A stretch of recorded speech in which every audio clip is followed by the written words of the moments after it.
नमस्कार. मी किरण नरेंद्र पाटील. सौ तेजस्विनी किरण पाटील ही माझी पत्नी.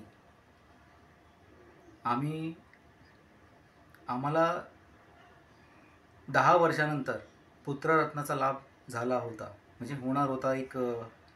मे 2024 रोजी आम्हाला ती बातमी कळाली. खूप आनंदाचा क्षण होता. आमच्या घरातले सगळे खुश होते. पण अचानक जे काय हे 15-20 दिवसामध्ये घडलं ते अजून मला विश्वास बसत नाही आहे. पण ते माझं मनोगत आहे, ते मी तुम्हाला तुमच्यासमोर मांडतो.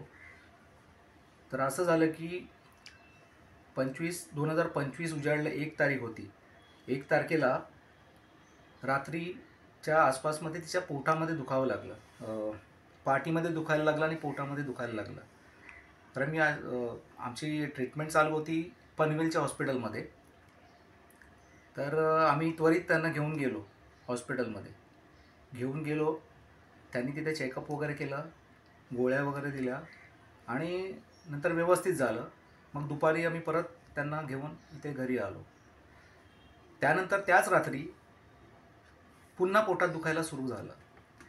थोडं जास्त दुखायला लागलं आणि त्यासोबत ब्लिडिंग व्हायला लागली. तर आम्ही घाबरलो. आम्ही त्या डॉक्टरांना फोन केला, सांगितलं. डॉक्टरांनी सांगितलं तू लवकरच घेऊन या, आपण ॲडमिट करून बघू काय झालं ते. मग दुसऱ्या दिवशी 2 तारखेला रात्री आम्ही परत हॉस्पिटलला गेलो पनवेलला. ॲडमिशन घेतलं. मग त्यांनी ट्रीटमेंट चालू केली. होतं व्यवस्थित. पण कंटिन्यूस 2 दिवस झालं. त्याच्यामुळे त्यांनी दुसऱ्या दिवशी सोनोग्राफी करायला सांगितली. तर जवळजवळ 11 वाजता सोनोग्राफी करायला गेलो. सोनोग्राफी झाल्यानंतर सोनोग्राफीचा जो रिपोर्ट आला, तर रिपोर्टमध्ये असं होतं की पिशवीतलं पाणी कमी झालेलं आहे, खूप कमी झालेलं आहे. तर डॉक्टर म्हणाला की आपल्याला लवकरच डिलिव्हरी करावी लागेल, ॲटलिस्ट 1-2 दिवसात करावीच लागेल. आणि दुसरा एक ऑप्शन होता की आपण पिशवीत पाणी जमते का नाही त्यासाठी आपण प्रयत्न करू, 2 दिवस आपल्या हातात आहेत तर. आम्ही बोललो ठीक आहे, तुम्ही प्रयत्न करा. मग त्यांनी ग्लुकोज वगैरे जे काय त्यांची ट्रीटमेंट सुरू केली. त्याच्यानंतर दुसऱ्या दिवशी 4 तारखेला त्यांनी सांगितलं की आपण डिलिव्हरी करायला लागेल आपल्याला. पण त्याच दरम्यान त्यांनी एक ब्लड टेस्टिंगसाठी हे पाठवलं होतं, सॅम्पल पाठवलं होतं. आणि 4 तारखेला सकाळच्या दरम्यान त्या सॅम्पलचा रिपोर्ट आला. तर रिपोर्ट बघून मॅडम खूप घाबरल्या. बोलले हे खूप रिपोर्ट म्हणजे वेगळाच दिसत होता. तर त्यांनी सांगितलं पेशंट ज्या प्रकारे दिसतोय त्या प्रकारे रिपोर्ट दिसत नाही, तर कदाचित काहीतरी प्रॉब्लेम होऊ शकेल. तर त्यांनी माझ्याकडनं परत ब्लड हे करून मला स्वतः जायला सांगितलं की तुम्ही जाऊन तिथे सबमिट करा आणि आपण ब्लड चेक करू, रिपोर्ट घेऊ. तो रिपोर्टसुद्धा त्वरित आला, पटकन आला. त्या रिपोर्टमध्ये प्लेटलेट्स व्हाईट आणि रेड आणि हिमोग्लोबिन या तिघांचा प्रॉब्लेम होता, त्यात काही शंका नाही. पण त्यासोबत त्यांनी सांगितलं की असं केव्हा होतं की कॅन्सरचे थोडे सिम्पटम्स दिसत आहेत त्यामध्ये. तर आम्ही तेव्हा खूप घाबरलो. मग त्यांनी सांगितलं की डिलिव्हरी आपण करू शकत नाही, आपल्याला मोठं इन्स्टिट्यूट लागेल, त्याच्यामध्ये आपण डिलिव्हरी, कारण तिथे सगळ्या प्रकारचं ट्रीटमेंट एका ठिकाणी होईल. तर आम्ही वाडियाला वगैरे ट्राय केली, पण वाडियावाले सुद्धा बोलले की काही ट्रीटमेंट तुम्हाला KMमध्ये होतील. मग फायनल आम्ही सजेशन घेऊन KMमध्ये ठरवलं आणि KMमध्ये गेलो. KM हॉस्पिटलमध्ये ॲडमिशन घेतलं. त्यावेळी जे ॲडमिशन घेतल्यानंतरचं जे आम्हाला एक्सपिरियन्स आहे तो खूप भयंकर आहे. पहिलीच गोष्ट म्हणजे ॲडमिशन घेताना त्यांनी रिपोर्ट बघून ते घाबरवलं. नॉर्मली डॉक्टर घाबरवतात, ठीक आहे. त्याच्यानंतर असं झालं की ॲडमिशनच्या अगोदरच आम्हाला त्यांनी हे सांगितलं की तुमची वाईफला जर सीझर केलं गेलं तर ती 100% जागेवर ऑफ होईल. तर मी तिथे खूपच घाबरलो. आणि दुसरी गोष्ट म्हणजे त्याच मुलासाठी पण ट्राय करू, पण मुलाची पण प्री मॅच्युअर डिलिव्हरी असल्यामुळे त्याचीसुद्धा आपण काही जबाबदारी घेऊ शकत नाही. ती सर्व जबाबदारी तुमची असेल. मग त्यावर मी बोललो दुसरा काय उपाय असेल तर त्याच्यावर सांगा. तर त्यांनी सांगितलं की नॉर्मल डिलिव्हरी आपण मग ट्राय करू. नॉर्मल डिलिव्हरीमध्ये आपण त्यांना पहिला प्रायोरिटी देऊ आणि नंतर मुलाला प्रायोरिटी देऊ. मी बोललो ठीक आहे. त्यामध्ये पण त्यांनी सांगितलं की दोघांची त्या कंडिशनमध्ये पण दोघांची गॅरंटी देता येत नाही. पण आता मी त्यांना एक विचारलं की प्री मॅच्युअर डिलिव्हरी आहे, एक तर ऑलरेडी 8 महिने झालेले आहेत आणि तुम्ही नॉर्मल ट्रीटमेंट कशी करणार, म्हणजे ते जे पेन होणार, बोलतात पेन सहन करावं लागेल, त्याला काही ऑप्शन नाही आहे. जर तुम्ही सीझरचं नाही सांगता तर तुम्हाला पेन सहन करावं लागेल. तर मी खूप आता विचार करायला तेवढा वेळ नव्हता, पण मी माझी बहीण, भाऊ वगैरे, आई त्यांच्याशी कन्सल्ट केलं, तिचा भाऊ पण होता, तर त्यांच्याशी कन्सल्ट केलं आणि आम्ही डिसिजन घेतलं की नॉर्मल डिलिव्हरी होऊ दे. त्यानंतर त्यांनी प्लेटलेट्स आणि ब्लडसाठी आम्हाला इतकं फिरवलं की तुम्ही विचारूच शकत नाही. JJ मध्ये जात आहेत, सायनमध्ये जात आहेत, ठाण्याला जात आहेत, आणि एवढं अर्जन्सीमध्ये सांगितलं की काहीतरी असं बोलतं ना, असं खूपच एकदम अर्जंट परिस्थिती आलेली आहे. सगळे धावत होते, घोडबंदरवरून ब्लड वगैरे घेऊन आलेले. तर ती रात्रभर ती परिस्थिती, आणि तिला एक साईडला ॲडमिट केलं MICU वॉर्ड, जो 2nd मजल्यावर आहे त्याच्यामध्ये ॲडमिट केलं. ॲडमिट केल्यानंतर त्यांनी पेन, हे लेबर पेन होतात त्याच्यासाठी इंजेक्शन मारलं गेलं. आता लेबर पेन इंजेक्शन जेव्हा मारतो तेव्हा अंदाज असतो की किती पेन होणार आहे ते. तर त्यानंतर ती जी ओरडायला सुरुवात झाली तिची वॉर्डमध्ये, ती थांबतच नव्हती. आणि आम्ही सगळं सेटअप वगैरे, सगळे प्लेटलेट्स बोला किंवा ब्लड, हे सगळं आणून आम्ही अरेंज करून ठेवलं होतं, त्यांच्या ब्लड बँकमध्ये जमा करून ठेवलं होतं, फक्त त्यांना तिथे लावायचं होतं. नंतर ते लेबर पेनमध्ये माझी बहीण उभी होती, भाऊ उभा होता, तर ती एवढी ओरडत होती, तर आजूबाजूचे पेशंट पण डॉक्टरांना सांगत होते की सर जरा बघा त्या ताईंचं खूप ओरडत आहेत, काहीतरी करा तुम्ही. पण डॉक्टर माझ्यासमोर या वाक्यात बोलले की तुम्ही नॉर्मलसाठी कन्सेंट दिलेली आहे, जर तुम्ही सीझरसाठी आत्ता बोललात, कन्सेंट दिली, तर आम्ही आत्ताच्या आत्ता तिचं सीझर करू, पण तिची गॅरंटी आम्ही 100% देत नाही आहोत. आणि त्यानंतर मुलगा पण होईल, त्याची पण जबाबदारी तुमची असेल. पूर्ण घाबरून सोडलं होतं. त्या दरम्यान आम्ही तिला सांगितलं, त्यानंतर बोललो आपल्याला मुलासाठी, बाबासाठी आपल्याला, तिला सांगितलं शेवटी की आपल्याला बाबूसाठी, आपल्याला 10 वर्षांनी बाबू होतोय, त्याच्यासाठी आपल्याला तो सहन करावा लागेल. देवाची इच्छा असेल की आपल्याला त्रास होतोय, पण खूप खूप खुश आनंद देईल नंतर. पण त्या दरम्यान जे त्यांचे हे चालू होते, प्रयत्न चालू होते डॉक्टरांचे, आणि पण सपोर्ट काही नव्हता. म्हणजे काय, तुम्ही बोलता की टॉयलेट तिला साफ करायचं, हे ते सगळं आमच्या हातात होतं. अजिबात हेल्प नव्हती, एक कशाची हेल्प नव्हती. दुसऱ्या दिवशी रात्रभर ती ओरडतच होती. आम्ही तिथेच होतो सर्वजण. सकाळी 7:30-8 किती वाजता गेलीस तू आतमध्ये? 6 वाजता गेलीस ना?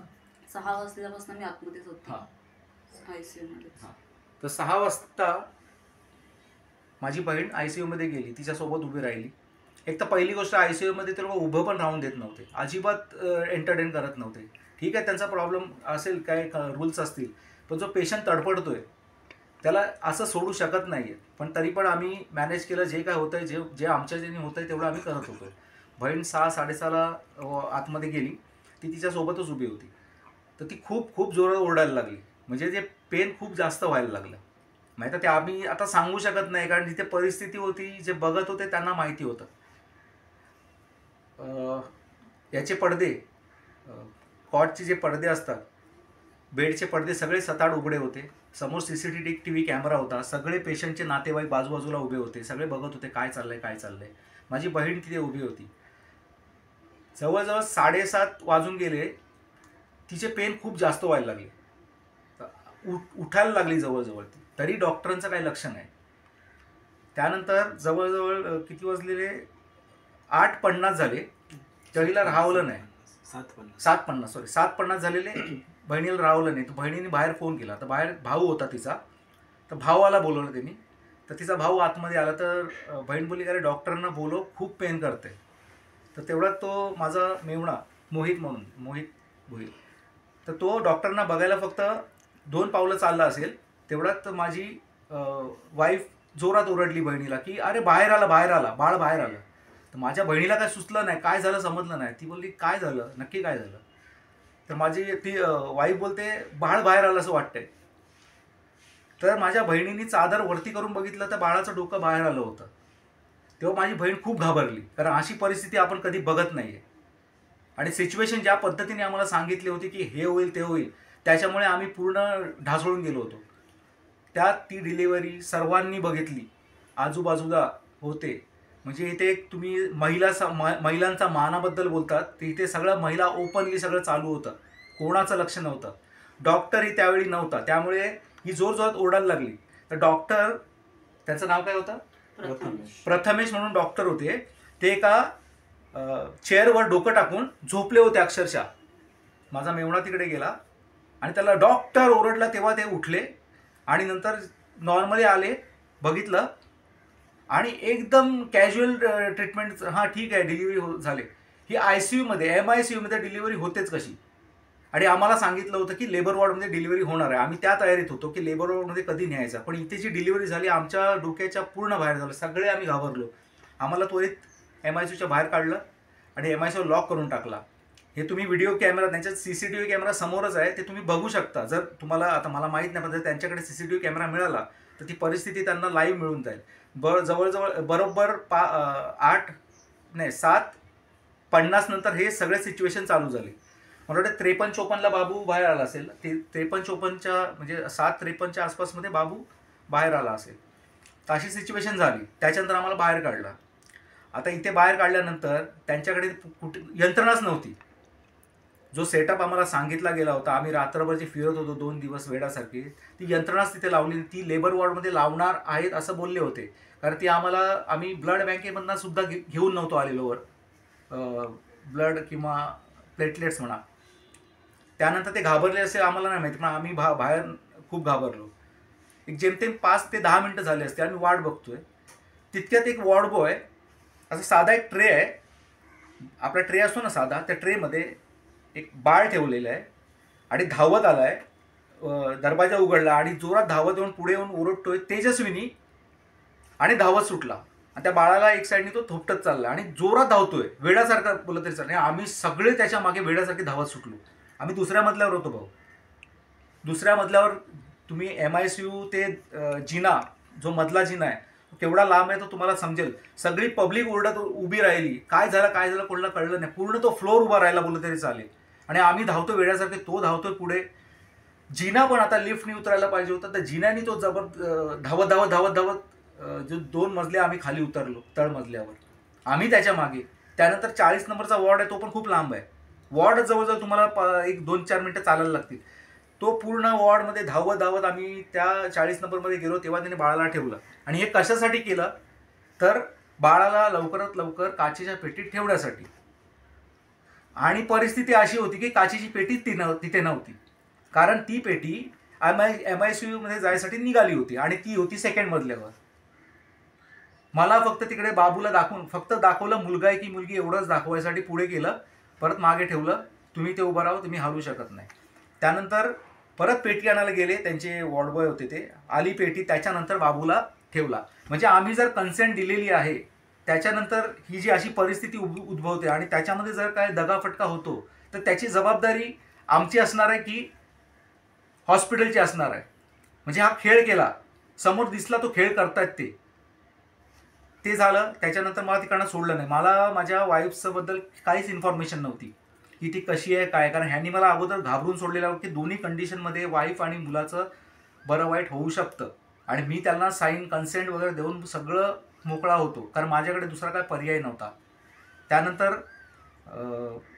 त्यांनी मला काय सांगितलं, तू इथून जायचं नाही, कारण मला इथे तुमची सिग्नेचर वगैरे ते त्याचा प्रोसेस आहे, तो प्रोसेसची गरज आहे. तर मी तिथे अडकून बसलो.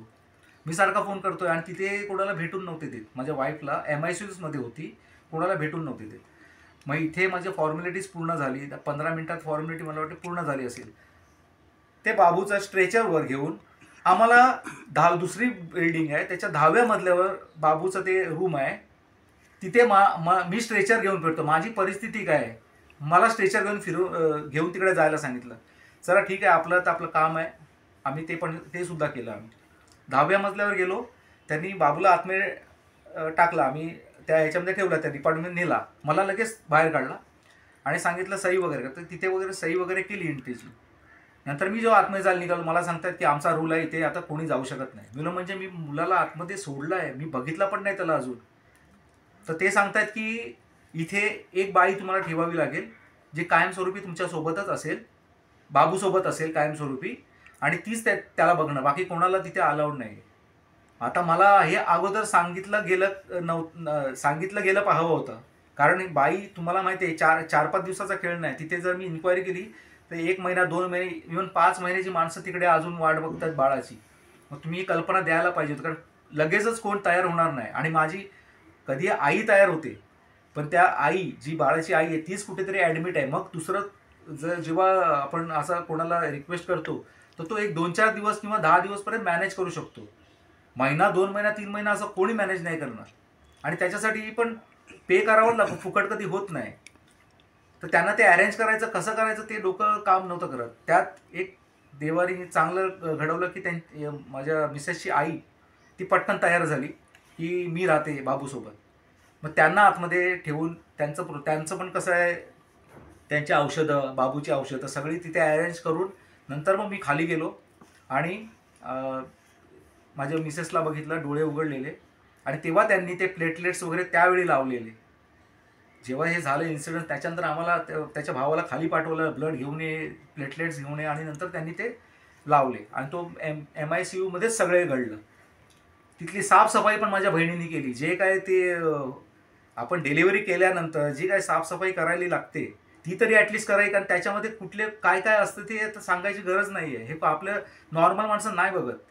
डॉक्टरी पेशातली माणसांचं लक्ष असतं. हे सगळं माझ्या बहिणीने केलं तिकडे, पूर्ण साफसफाई करून. ते झालं.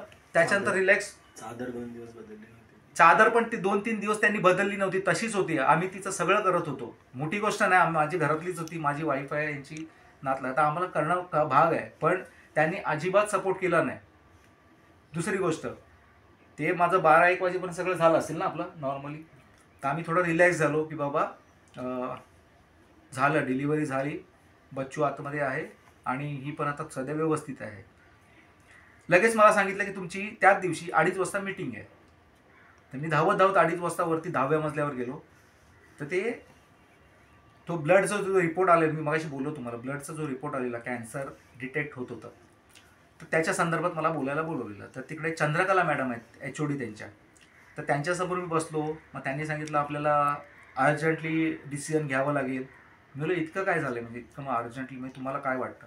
बोलतो नाही, खूप 3rd आणि 4th लेवलचं त्यांना कॅन्सरचं, ब्लड कॅन्सर झालेलं आहे. तर आपल्या हातात ते जास्त दिवस नाही आहेत. आता पण सध्या आता त्यांची तब्येत डिलिव्हरीमध्ये खराब झालेली आहे. तर बोलता बोलता काही होऊ शकतं. तर मी तिथे अजून घाबरून गेलो. जो दिवस मला घरी आनंदाचा होता तो दिवस मी तिथे त्यांच्यासमोर घाबरून गेलो. तर मी त्यांना सांगितलं मला ॲटलिस्ट घरी जाऊन द्या, घरच्यांना सांगून द्या की बाबू झाला आहे, ती कशी आहे ते जरा कळू द्या. बोलतं नाही, ते आम्हाला काय प्रॉब्लेम, आमचं काय काम नाही, ते त्यांच्या त्या डिपार्टमेंटचं काम आहे. त्या डिपार्टमेंटशी बोला, आम्हाला काम आत्ताचं अर्जंट करायचं आणि आत्ताच मला कन्सेंट हवी आहे. तर मला त्याच्यावर मग मी त्यांना सांगितलं मग ठीक आहे, मग तुम्ही खर्च किती सांगता, खर्च किती होणार ते पण सांगून टाका, कारण हे तुम्ही बोलताय. त्यांनी काय सांगितलं मला 2 मॅरो मारायला लागेल, नंतर किमो स्टार्ट करायला लागतील, मिनी किमो बोलतं त्याला. तर मी बोललो जोपर्यंत तुम्ही रिपोर्ट नाहीत वगैरे तर कसं आपण हे करू शकतो? बोलतं नाही, ते आमचं काम आहे, आम्ही करणार ते, कारण तुमचं जे दिसतंय आम्हाला, म्हणजे कुठल्या अंदाजाने ते मला माहीत नाही. तर बोलतं आमचं ब्लडच्या ह्याच्यामध्ये दिसतं. तर मी पण घाबरून गेलो. मी बोललो ठीक आहे. पण त्यांना सांगितलं मला थोडा टाईम द्या. थोडा टाईम म्हणजे किती, तर मी तिथं वाट काढून निघून गेलो, कारण मला ते पहिलं ते बघायचं होतं, घरच्यांना सांगायचं होतं काय वगैरे. ते 8-8:30ला परत फोन करतात की बाबा तुमचं काय डिसिजन आहे, जर नसेल तर सांगा, तसं मग आम्ही या केसमधनं बाजूला होतो, मग तुमचं तुम्ही बघा. म्हणजे इथे धमकीची एक हे आली की करताय का, नाही तर आम्ही तुम्हाला सपोर्ट नाही करणार. मग मी घाबरलो. मी नाही, मी करतोय, मी येतो कन्सेंट द्यायला. मग दुसऱ्या दिवशी सकाळ मी लवकर उठून लवकर मी तिकडेच होतो, लवकर तिकडे गेलो कन्सेंट द्यायसाठी. मग त्यांना सांगितलं कन्सेंट घ्या माझी.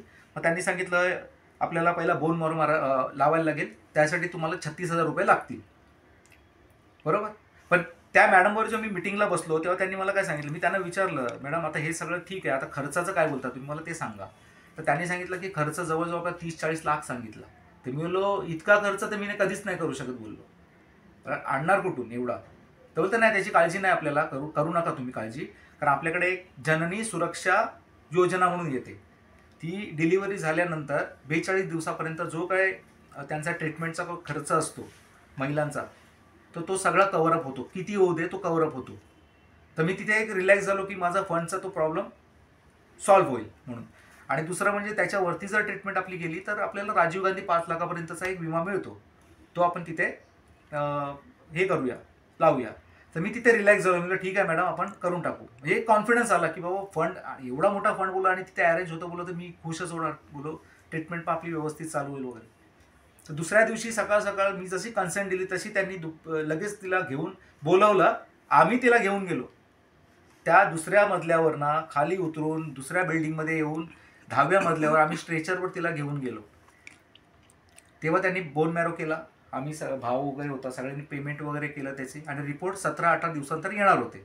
तर बोन मॅरो केला. डिलिव्हरीच्या दुसऱ्या दिवशी बोन मॅरो करताना त्याची तब्येत काय व्हायला पाहिजे ते आम्हाला दिसलं. पण आम्ही तसंच पण त्यांना परत घेऊन MICUमध्ये ठेवली. नंतर मग त्यांची एक मॅडम आली. काय नाव आहे तिचं? कल्पिता म्हणून एक मॅडम आहे. ती आली. तिने मला सांगितलं तिथे की आपल्याला आता लगेचच किमो चालू करायचा आहे. म्हणून मॅडम रिपोर्ट नाही आला तर किमो कसं चालू करताय तुम्ही, कशाच्या बेस्टवर? बोलते नाही, आम्ही तिला चेक केलं, मागचे रिपोर्ट वगैरे तिचा अंदाज आहे, तिला 100% कॅन्सर झालेला आहे, ब्लड कॅन्सर, आणि खूप हेवीवाला आहे. फक्त आपल्याला बघायचं आहे तो कुठल्या एरियात झालेला आहे, बाकी तो खूप मोठ्या प्रमाणात झालेला आहे असं. तर माझ्याकडे काहीच ऑप्शन नव्हता. मी बोललो ठीक आहे, पण किमो दिला. बोलतो किमो दिल्यानंतर मग तिची जर बॉडी सपोर्ट करत असेल तर मग आपल्याला पुढे किमो द्यायला लागेल, नाही तर मग दुसरा मार्ग आमच्याकडे आहे तो करावा लागेल. ते काय मला समजलं नाही. पण मी त्यांना एक रिक्वेस्ट केली की थोडं दिवस थांबा, जरा तिला नॉर्मल होऊया आपण, त्याच्या नाही. बोलते आमच्याकडे वेळ नाही. तर मी तिथे मग नाईलाज असतं पाया पडले मी तिच्या, पण तरी पण ते काय ऐकले नाही. मला कन्सेंट द्यावी लागली. 2-3 डॉक्टर सोबत आले. ते बोलतात नाही तुला द्यावी लागेल, नाही तर मग परत तिथं हलवायला लागेल. तर मी घाबरलो. शेवटी कसं आहे, माझी माणूस आहे, माझं हे आहे, ते जबाबदारी पण माझी आहे. मी कन्सेंट देऊन तिकडे मोकळा झालो. लगेच ती नियमावली घेऊन आली. तीच कल्पिता मॅडम, की तुम्हाला रोज तिथे ब्रश करायचा आहे, तिची आंघोळ करायची आहे, तिचे कपडे चेंज करायचे. एक कपडा त्यांनी दिला नाही भाऊ, एक कपडा त्यांनी दिला नाही. इवन तो जो बेडवरचा कपडा आहे ना तो पण दिला नाही. शेवटी आम्ही बाहेरून प्लास्टिक विकत आणायचो, का बेड खराब होतो म्हणून आम्ही प्लास्टिक विकत आणून तर प्लास्टिक लावायचो, प्लास्टिकवर तिला झोपवायचो, का तर त्यांचा बेड खराब होऊ नये. कारण तो आम्हाला, आणि हे लोक बेडची चादर वगैरे काही देत नव्हते, कोण तिथे सपोर्टलाच नाही आहे. आणि दुसरी गोष्ट, ती कल्पिता मॅडम आम्हाला का सांगते, आंघोळ करायला लागेल, तिला वाफ घ्यायला लागेल. तर मी बोललो वाफ कशी काय घेऊ? बोललो तिला चालताना तुम्ही आपलं युरिनचा बॅग वगैरे सगळी लावलेली आहे, ती काढून तुम्ही देत नाही, कसं काय जाणार? हा मग एक काम करा, त्या 2 कॉटच्या मध्ये टप ठेवा, तुम्ही टप घेऊन या घरून, एक टप ठेवा, त्या टपमध्ये तिची आंघोळ करा. तुम्ही मस्करी करता का महिलांची? एक महिला दुसऱ्या महिलांची का मस्करी करता का?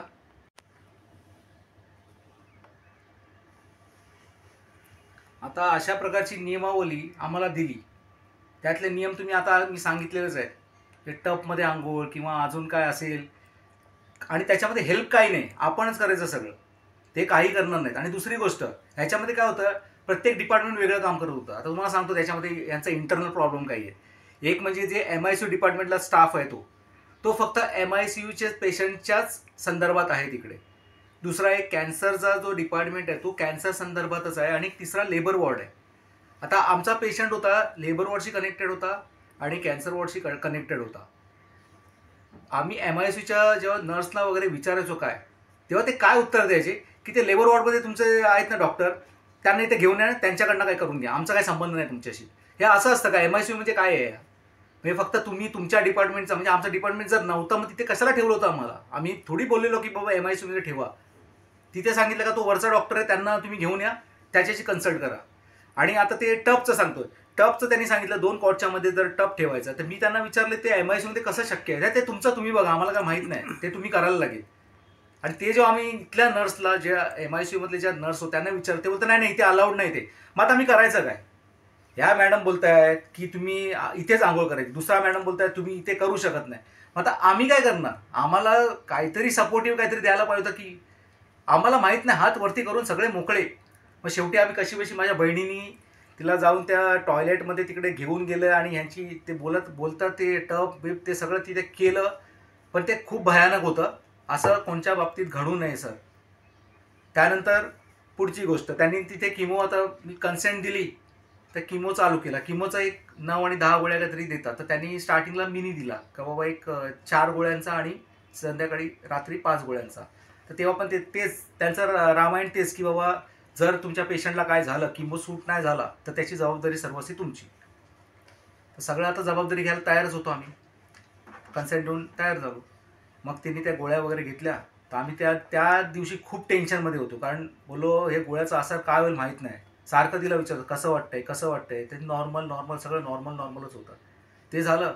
दुसऱ्या दिवशी आले, सांगितलं आता डोस मला वाटतं ते मॅनेज केला आहे, आता आपल्याला हेवी डोस द्यायला लागेल, म्हणजे 10 गोळ्यांचा. तर तो डोस चालू केला. तर तोही तिने पचवला आणि कंटिन्यू चालू आहेत ते डोस. त्यानंतर अचानक आले की आपल्याला वरती वॉर्डमध्ये शिफ्ट व्हायचं आहे त्यांच्या.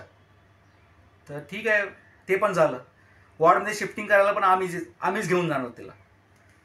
ते गेलं, वॉर्डमध्ये शिफ्टिंग केलं आणि त्या दिवसापासून भयानक परिस्थिती आम्हाला समोर दिसायला लागली. त्यांनी तिकडे जे काय होतं ते ग्लुकोज बोला किंवा काय इंजेक्शन ते मागवायला चालू केले. सुरुवात झाली आणि प्लेटलेट्स ब्लड त्याच्यासोबत आहेतच. मग मी त्या मॅडमला जाऊन सांगितलं की मॅडम आपलं योजनेमार्फत करायचं आहे, तर ते कधीपासून करायचं आहे, कारण आता ऑलरेडी खर्च खूप झालेला आहे आणि तुम्ही सांगितलेलं आहे योजनेमार्फत आपण करणार आहे. तर ठीक आहे, आम्ही बोलले की हां आपण करूया. आणि नंतर त्यांनी एक फॉर्म वगैरे भरून दिला. तो फॉर्म पण माझ्याकडे त्याचा फोटो असेल. तर फॉर्म वगैरे भरून दिला आणि त्या दिवशी योजना लागली. त्याच्यानंतर आम्ही त्यांनी एक औषधाची लिस्ट दिली. म्हणजे आता ही योजनेमार्फत तुम्ही घेऊन या. तर आम्ही खाली उतरून ते 2-3 अप्रुव्हल आहेत स्टॉकमध्ये म्हणा किंवा दुसरं 2-3 ठिकाणी. शेवटी डीनच्या केबिनमध्ये गेलो 3-4 अप्रुव्हल घेऊन. तेव्हा डीनच्या डिपार्टमेंटमधनं आम्हाला सांगण्यात येतं की ही जननी सुरक्षा योजना आहे, त्याच्यामध्ये गव्हर्नमेंटनी फंडच दिलेला नाही. तिकडे माझं डोकं सुन्न झालं. त्यांनी सांगितलं की 42 दिवसापर्यंत जो काय खर्च होईल तो जननी सुरक्षा योजनेमार्फत होईल. आणि तिकडे डीन सांगतायत, डीन स्वतः नाही भेटले, पण त्यांचा जो स्टाफ होता त्यांनी सांगितलं की इथे ॲक्च्युली हे आता कधीपासून मला नाही माहिती, पण आता सध्या तो फंड देत नाही आम्ही लोक, त्याच्यामुळे तुम्हाला ती औषधं आम्ही अलॉट करू शकत नाही. तर तिकडे पण नेहा म्हणून मॅडम आहेत, त्यांच्याशी मी बोललो. मॅडम खूप कॉम्प्लिकेशन्स आहेत माझ्या केसमध्ये आणि क्रिटिकल आहे आणि मला औषधं लागणारच आहे. मग त्यांना पूर्ण माझी ही स्टोरी सांगितली तेव्हा त्यांना पण थोडं वाईट वाटलं. ते बोलते नाही मी किरण तुझ्यासाठी काहीतरी नक्कीच करीन. त्यांनी आम्हाला एक ऑप्शन दिला की आपण इथून नाही तर तुम्हाला दुसरीकडनं एक फंड मी मॅनेज करून देते. मी म्हणलं मग काय करावं लागेल. तर सांगितलं की डॉक्टरकडे जावा आणि कॉस्ट सर्टिफिकेट येतं, ते कॉस्ट सर्टिफिकेट ते डॉक्टरच देतात, ते घेऊन या. त्याच्यामार्फत आपण अप्रुव्हल घेऊन आपण तुम्हाला औषधं रिलीज करू. तसाच मी वरती गेलो आणि कल्पिता मॅम होत्या. कल्पिता मॅमला सांगितलं की आपलं सगळं प्रोसेस झालेलं आहे, पण या योजनेमार्फत गव्हर्नमेंटने फंड अलॉट नाही केलेलं, त्याच्यामुळे तो फंड आपल्याला मिळू शकत नाही. तर त्यांनी सांगितलं की दुसरा एक मार्ग आहे, त्याच्यामध्ये आपण प्रयत्न करू. त्याच्यासाठी त्यांना कॉस्ट सर्टिफिकेट लागेल. तेव्हा कल्पिता मॅम एक शब्दामध्ये वाक्य होतं एक वाक्य होतं त्यांचं की कॉस्ट सर्टिफिकेट 1-2 हफ्त्यामध्ये तर भेटणार नाही, म्हणजे आपण ही योजना लागू शकत नाही, जावा तुम्ही. तिथेच मी पूर्ण हरलो, कारण फंड कसं उभं करायचा, कारण त्याच मार्फत माझं सगळं जे प्लॅनिंग होतं त्याच मार्फत होतं. ते झालं आणि नंतर ती औषधं मला सांगतात की आत्ताच्या आता ती औषधं घेऊन या. म्हणलं मॅडम औषधं कशी घेऊन येऊ, 4-5 लाखाची औषधं आहेत, ती कुठून घेऊन येऊ. तुम्ही अगोदर मला बॅकअप सांगितलेला, बॅकअपला मी सांगितलेलं तुम्हाला विचारलं होतं, त्यांना विचारलं होतं बॅकअप किती लागेल. त्यांनी सांगितलं 0 पैसे लागतील, 1 पण रुपया लागणार नाही. तर मी त्यांना सांगितलं मीटिंगमध्ये, मॅडम असं नसतं, छोटा मोठा खर्च असतोच. कितीही तुम्ही फ्रीमध्ये काही योजना असेल तरी तुमचा एक बेसिक खर्च असतो, तो मला सांगा. तर त्यांनी सांगितलं हां ठीक आहे, 30,000 रुपये तुम्ही सोबत ठेवा. तरी मी 1,00,000-1.5 लाखाची अरेंजमेंट करून ठेवली. पण हे 5 लाखाचं माझ्या हातात त्यांनी इंजेक्शनचं सगळं ते हे दिलं. तर त्याच्यानंतर माझं का अर्थच उरत नाही, मला फंड अरेंज करणं भाग आहे. मग त्यांना बोललो दुसरं काहीतरी मॅम बघा. तर मग त्यांनी सांगितलं ठीक आहे, आपण मग राजीव गांधी योजना आताच लावून घेऊ. मी बोललो चालेल.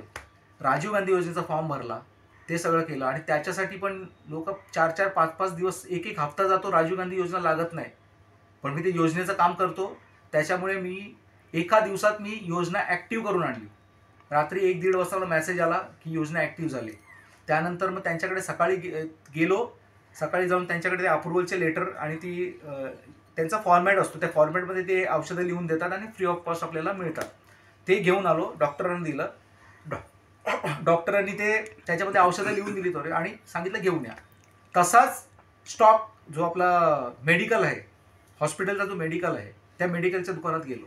त्यांना सांगितलं औषधं पाहिजे. त्यांचं उत्तर होतं की ही औषधं गेल्या 1 ते 1.5 महिन्यापासून गव्हर्नमेंट आम्हाला देत नाही आहे आणि पुढच्या 1-2 महिन्यापर्यंत ती औषधं मिळणार नाही. आता मला सांगा मी काय करावं? माझ्या पुढे एक प्रश्नचिन्ह उभं राहिलं, तर मी काय करावं? मला समजत होतं मी काय करावं. मग मी त्यांना जाऊन सांगितलं वरती जाऊन, डॉक्टर या योजनेमार्फत पण प्रॉब्लेम झाला. एका योजनेमार्फत गव्हर्नमेंट फंड देत नाही आहे, दुसऱ्या योजनेमार्फत गव्हर्नमेंट औषधं देत नाही आहे. मग आता काय करायचं? पुढचं वाक्य होतं की तुम्ही बाहेरून विकत घेऊन या, आम्हाला काय माहीत नाही. आणि ती 14 इंजेक्शन होती, त्यांना आत्ताच्या आत्ता पाहिजे. मी बोललो 14 इंजेक्शन कशी आणू बोललो. मग तुम्ही लगेच लावणार? बोलतं 14 इंजेक्शन आल्याशिवाय मी इथं लावणार नाही, मला कंटिन्यू लावायचे. तर मी बाहेर इन्क्वायरी केली तर दिवसाला 1-2 लागतात, पण हिला 14 कशाला पाहिजे होते एकाच झटक्यात ते मला माहीत नाही, अजूनपर्यंत मला समजलेलं नाही. त्यानंतर काय झालं, त्यानंतर अजून मी रिक्वेस्ट केली, मॅडम काहीतरी ऑप्शन असेल तुमच्याकडे, काहीतरी ऑप्शन असेल तर सांगा. तर त्यांचं एक कॅन्सर एड असं काहीतरी असोसिएशन काहीतरी आहे त्यांचं, मला नाव एक्झॅक्ट नाही माहिती. ते महालक्ष्मी जे त्यांचं ऑफिस आहे आणि ते KMC रिलेटेड आहे. तर त्यांनी तेव्हा मला कॉस्ट सर्टिफिकेट लगेच दिला भाऊ. जेव्हा मी बोललो काहीतरी दुसरं ऑप्शन मिळतं, तर बोला आपण एक कॅन्सरची एक संस्था आहे त्यांच्याकडनं अप्रुव्हल घेऊन आपण ते औषधं मागू. तेव्हा मला वाटतं 10 मिनिटात कॉस्ट सर्टिफिकेट माझ्या हातात दिला. मी बघतच बसलो. जी ती मॅडम आदल्या दिवशी मला बोललेली की हे सर्टिफिकेट 2-3 हफ्ते जाणार, हे लगेच मिळणार नाही, म्हणून आपण योजना लावू शकत नाही. तुम्ही कॉस्ट सर्टिफिकेट कसं काय माझ्या हातात लगेच एक 5-10 मिनिटात दिलं तुमच्या म्हणजे मला समजलं नाही ते. आता तो त्यांचा प्रश्न आहे, पण मला ते कन्फ्युजन मला कळालं की बाबा हे लोक काही करू शकतात बोलताना. मग मी तसंच ते कॉस्ट सर्टिफिकेट घेतलं, त्यांचा तो फॉर्म भरून घेतला आणि तसाच माझा भाऊ गेला महालक्ष्मी रेस्कोसच्या इथे ते ऑफिस आहे तिकडे गेला. त्याच्यामध्ये 4,54,000चं रिक्वेस्ट होती. 4,54,000ची रिक्वेस्ट होती. तुम्हाला मी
कॉस्ट सर्टिफिकेट हा मला दिला गेला. कॉस्ट सर्टिफिकेटमध्ये त्यांनी एक लाईन टाकलेली आहे की ते approximate cost of her treatment is, हे 4,54,000ची त्यांनी एक अंदाजन रिक्वेस्ट टाकलेली. हे रिक्वेस्ट लेटर आहे. हे लेटर घेऊन आम्हाला कॅन्सर पेशंट्स एड असोसिएशन, हे महालक्ष्मीला एक ऑफिस आहे, इथे जाऊन अप्रुव्हल घ्यायचं होतं. तर हे आम्ही त्वरित, त्यांनी सांगितलेलं 5 वाजेच्या आत तुम्हाला जावंच लागेल. तर आम्ही जवळजवळ 3 वाजता तिकडे पोचलो. माझा भाऊ गेलेला, 3 वाजता तिकडे पोचला. हे आता हे 4,54,000चं अप्रुव्हल होतं, म्हणजे रिक्वेस्ट होती, त्याच्यानं अप्रूव्ह करत. तर अप्रुव्हल त्यांनी 1,00,000 54,000चं 1,54,000चं रिक्वेस्ट त्यांनी ॲक्सेप्ट केली.